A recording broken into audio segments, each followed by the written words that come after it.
A União Nacional dos Estudantes faz 80 anos em 2017 e tem para contar, entre tantas histórias, um encontro nacional que não aconteceu. Há 40 anos, a ditadura militar impediu o terceiro N, marcado para ocorrer em Belo Horizonte. O objetivo era a reorganização da entidade.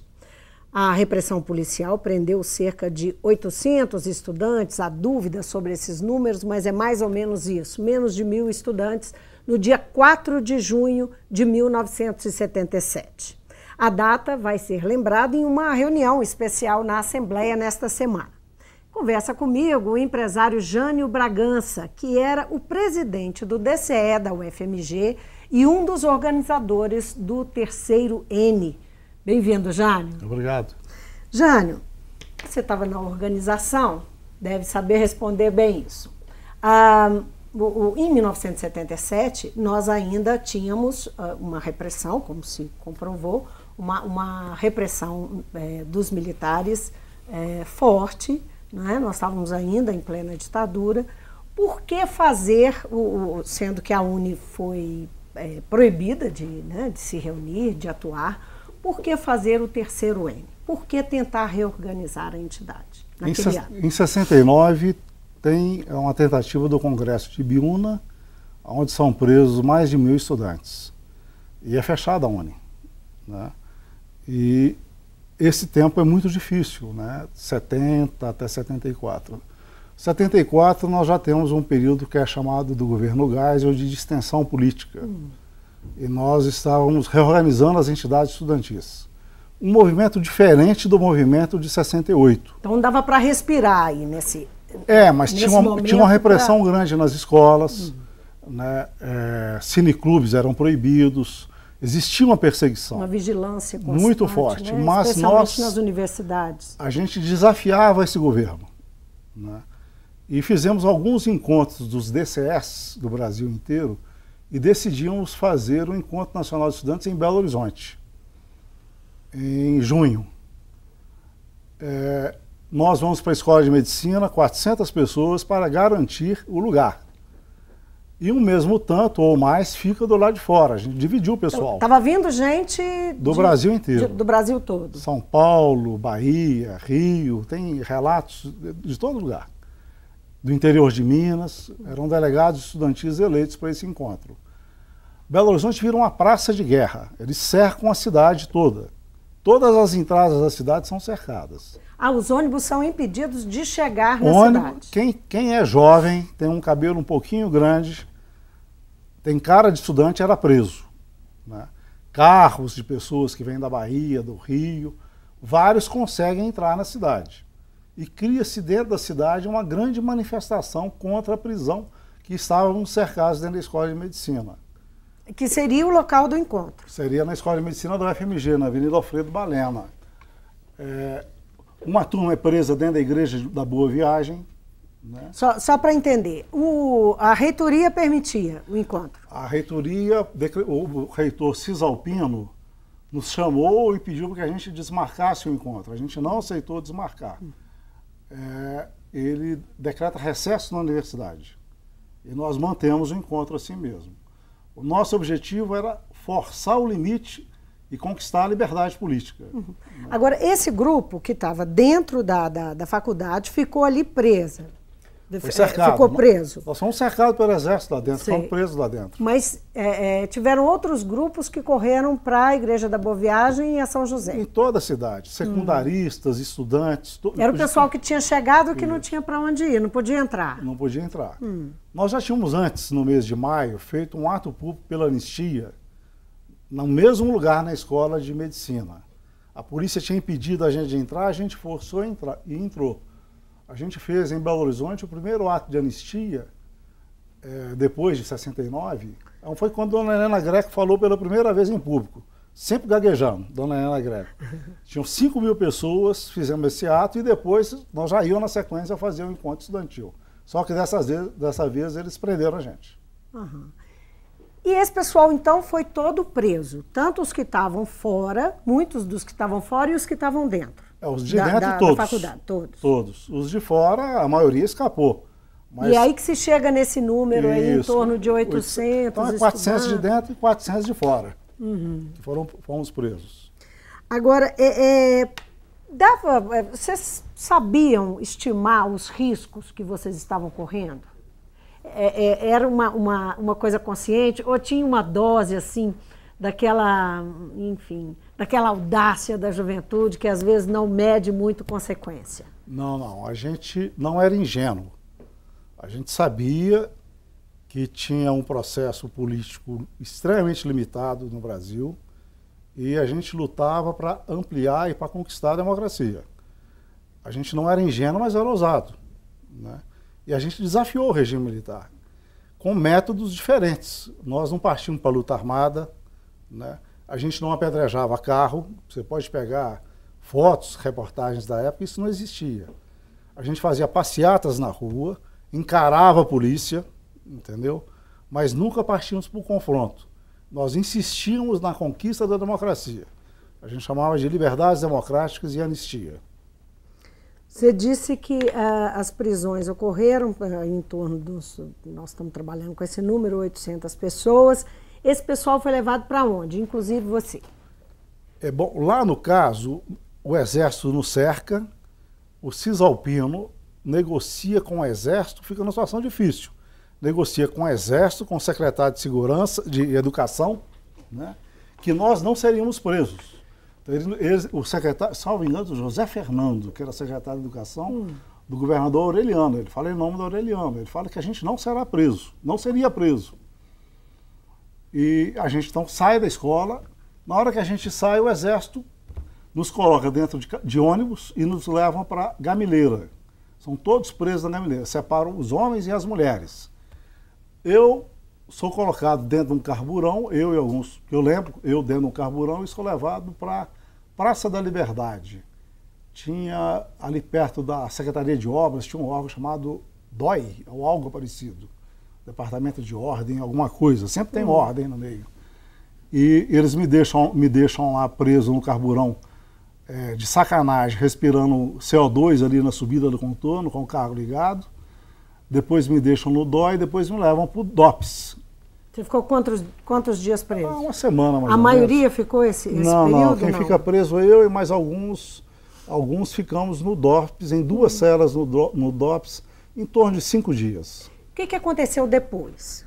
O pessoal foi colocado na rua, e aí? A gente como é que solto, vocês... todo mundo é solto, eu e mais uma centena somos incursos na Lei de Segurança Nacional, que era uma lei da ditadura militar. Tem um processo a junta militar em Juiz de Fora, que depois traz consequências para a minha vida mais tempo posterior. Mas a gente sai do DOPS e vai para a Assembleia, na Escola de Engenharia, e a cidade vira uma Assembleia permanente, entendeu? Eles achavam que a gente ia ficar com medo, mas não tinha medo. A gente não se intimidou. Como é que era a relação com partidos políticos, enfim, vocês tinham essa... Não existia partidos políticos, existia naquela época o MDB e a Arena. Né? Existiam organizações... Mas na clandestinidade, por exemplo, relações, o PCdoB atuava, a gente tinha contatos com algumas organizações de esquerda que existiam muito embrionárias, entendeu? Tinha Ação Popular, tinha MR8, mas não tinha nenhum vínculo. Depois alguns de nós se aproximam com essa esquerda mais organizada. Mas nesse período eram todos estudantes, a maioria sem nenhuma relação com nenhuma dessas organizações. Agora, quando a gente fala da história da UNE, essa é uma história que a gente conhece pouco. Eu, pelo menos, não morava em Belo Horizonte quando houve o terceiro N, e não conhecia essa história. Você vai no site da UNE e não fala. Engraçado, essa memória que é apagada. Essa parte da história não sei, aí eu não sei. Por que eu não sei? Eu sei que parece que o mundo termina em 1969, 70, e ele recomeça depois em 79. Quem nesse período fez o movimento estudantil, reconstruiu as entidades, participou das tentativas do Encontro Nacional dos Estudantes, é o mesmo pessoal que reconstruiu os sindicatos, dos engenheiros, dos professores, a UT, o jornalismo, é o pessoal que conquistou e mobilizou em torno da anistia. Esse pessoal, essa memória é uma memória não revelada. Estamos aqui para isso. Um estudo que inclui a UNE sobre esses personagens da resistência à ditadura, trata os estudantes, faz uma leitura de que os estudantes eram tratados como ou heróis ou vítimas, né? E não como agentes políticos, né, que atuaram. Eles tinham mais essa pecha de herói ou vítima. O que você pensa dessa Pois é, eu acho isso, ideia? eu não gosto muito disso, não. Aqui na Assembleia agora vai ter um ato de lembrança desse período. Uhum. A gente não vê isso como uma homenagem pessoal. Nenhum de nós trabalhou nesse período como liderança de projeção individual. Nós trabalhamos enquanto um movimento político estudantil. Uma geração que participou da luta de frente pela conquista da democracia no Brasil. Outras gerações vieram e foram além da gente. Mas essa geração nossa não foi nem herói nem vítima, foi um agente político no campo de luta. Para você, pessoalmente, né, Jânio, o que ficou de mais forte na sua memória? O que te marcou mais desse dia 4 de junho de 1977? Fica uma coisa muito importante que eu acho, que é a união entre a gente. Esses 400 que foram presos, que estamos aí até hoje, alguns morreram, né? Mas, por exemplo, nós vamos fazer uma festa agora de confraternização. Perto de 400 estarão lá. Vem gente do Brasil inteiro, pessoas que daqui mudaram e fizemos uma camiseta, está todo mundo usando. Deixa eu ver a camiseta, vamos ver direito. O que é isso, essa foto? Essa foto é uma turma saindo. Deixa a câmera mostrar. Eu não sei se você está vendo. Pode ficar sentado que ele vai mostrar a foto. Essa foto é uma turma saindo de braço dado da medicina com o exército do lado. Entendeu? Os capacetes lá atrás. Aqui. Deu para fechar aí para mostrar? É um corredor polonês, tá as pessoas saindo da escola de medicina. Olha só, bacana demais essa foto. Um registro sensacional. Impressionante. E é isso. Nós vamos fazer essa festa de confraternização. E nós vivemos momentos difíceis naquele período. Outros momentos difíceis a gente vive, né? Pois é, hoje, por exemplo. Hoje, por exemplo, achamos que de novo devemos, não nós só, né? E nem a gente na frente. Porque naquela época a gente era protagonista de um tempo. Hoje a gente acompanha um tempo, né?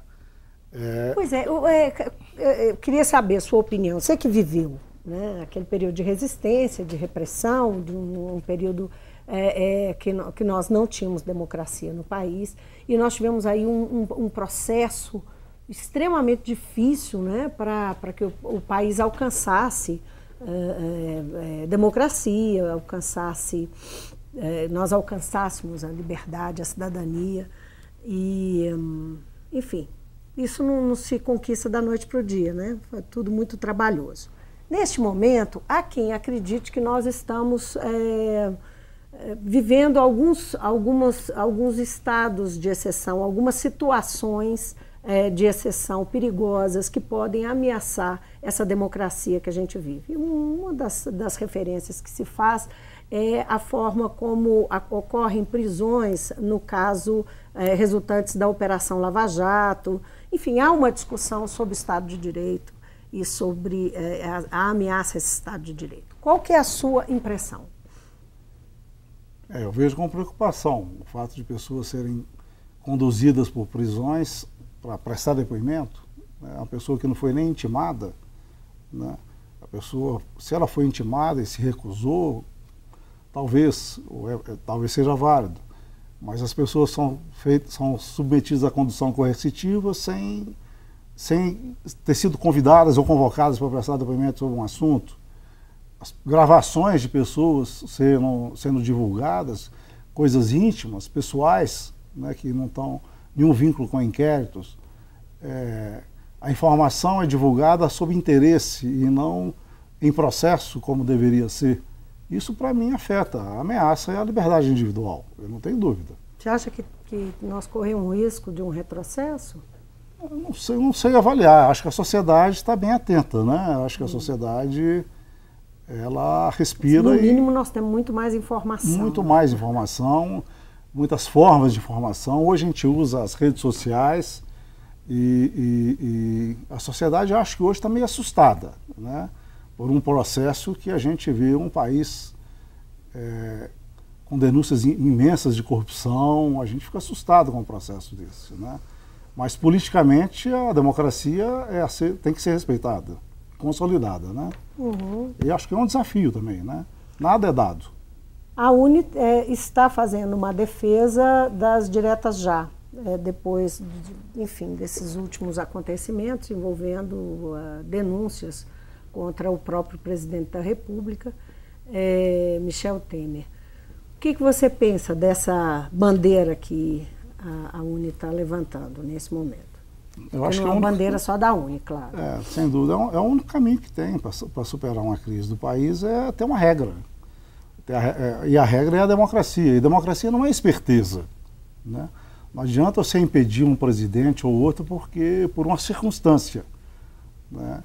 Se não se respeita a Constituição, se tiram direitos sociais, se começa a agir com esperteza legal, isso não funciona. O país tem que ter respeito às leis. E o único caminho que tem hoje nessa crise, e hoje eu concordo com a bandeira da UNE e que da sociedade levanta aqui, fazer novas eleições. Talvez até gerais fosse melhor, entendeu? Do que só diretas para o presidente. Uhum. Você acha que o desafio, considerando que nós estamos falando de estudantes, nós estamos falando de jovens, qual que é o peso do desafio, quando ele é colocado, para que isso estimule, né, o arrojo, a luta, esse arrojo, essa luta é diferente do que foi no seu tempo e hoje? São duas perguntas. É muito diferente. Hoje você tem um mundo muito mais... A liberdade é muito mais plena. Antes um show musical era reprimido, um debate era reprimido, né? Nós fomos fazer um debate com o Muniz Bandeira no DCE, ali na Gonçalves Dias, que hoje é o Liberdade.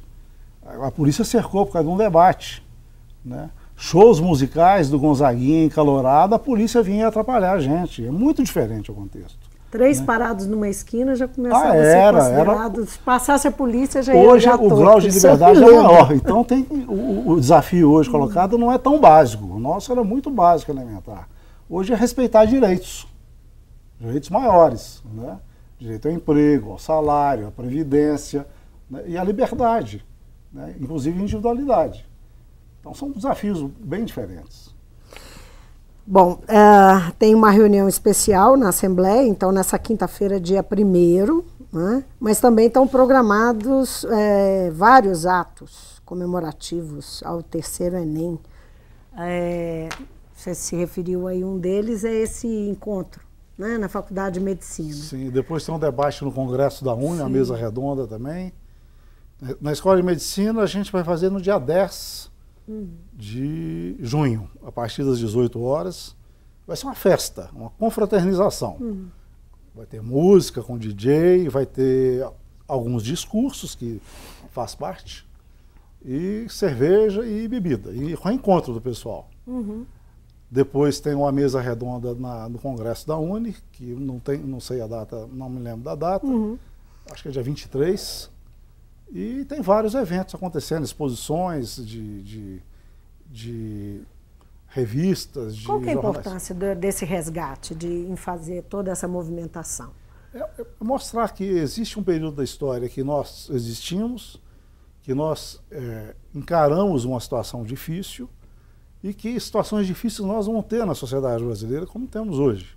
Que o único caminho que tem é a gente encarar essa situação, né, de forma consciente, cidadã, e exigir respeito aos nossos direitos. Muito bem, Jânio, muitíssimo obrigada por vir ao Mundo Político. Obrigado. Que seja um sucesso aí, a série de eventos seja Estou por fora desse mundo político, mas acompanho o que acontece no Brasil. Ok. Eu conversei com Jânio Bragança, ele é empresário, e em 1977 ele era presidente do DCE da UFMG. Ele foi um dos organizadores do 3º Encontro Nacional de Estudantes, que foi reprimido, acabou não acontecendo a ditadura militar, os militares caçaram a meninada que estava concentrada na Faculdade de Medicina. Houve uma fuga, muita gente que estava do lado de fora fugindo, tentando escapar, e ele não aconteceu. Foi um momento histórico que está sendo relembrado agora, sendo resgatado, porque é um momento que marca a reorganização, a tentativa de reorganização da UNE, justamente para trabalhar em prol da abertura política no país. O Mundo Político fica por aqui. Obrigada por nos acompanhar e até o próximo programa.